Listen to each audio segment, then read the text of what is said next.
Hello guys, welcome back to our channel. ஃபைனலாக ஒரு game வந்து எண்டுக்கு வந்துருச்சு. மக்களாக தேர்ந்தெடுக்கப்பட்ட சிஎம் ஜோசப் விஜய் அவர்கள் வந்து கூடிய விரைவில் வந்து சிஎம்மா வந்து பதவி ஏற்க போகிறார்.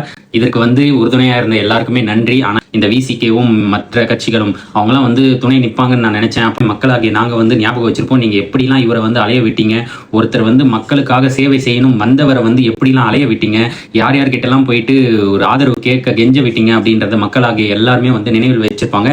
நெக்ஸ்ட் எலெக்ஷன் வரும்போதும் அது வந்து மக்கள் வந்து யாருமே மறவாம இருக்கணும். அது உண்மையை சொல்லுங்க, சின்ன பசங்க எல்லாருமே ஐபிஎல் எல்லாம் பார்த்துட்டு ரொம்ப நாள் ஆச்சு, 3 நாளுக்கு மேல ஆயிடுச்சு. யார் யாருக்கு மேட்ச் என்ன டீம்னு தெரியாம இருந்தது.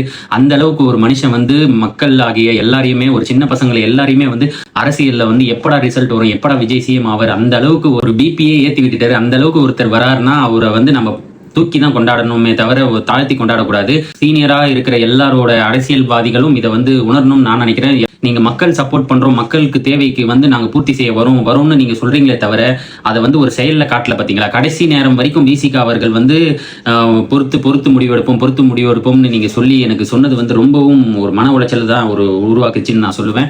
ஸோ எனிவே, மக்களால் தேர்ந்தெடுக்கப்பட்ட சிஎம் அவர்கள் வந்து கூடிய விரைவில் வந்து நம்ம வந்து பார்க்க போறோம். ஓகேவா? Thank you guys. மறக்காம நம்ம சேனலை சப்போர்ட் பண்ணுங்க. இந்த மாதிரி வீடியோ ஒரு தகவல் உள்ள வீடியோவா நான் வந்து பதிவிடுவேன். ஸோ மறக்காம நம்ம சேனலை சப்போர்ட் பண்ணுங்க. இந்த வீடியோ பிடிச்சிருந்தா உங்க ஃப்ரெண்டுக்கு ஷேர் பண்ணுங்க, லைக் அண்ட் கமெண்ட் சொல்லுங்க. Thank you.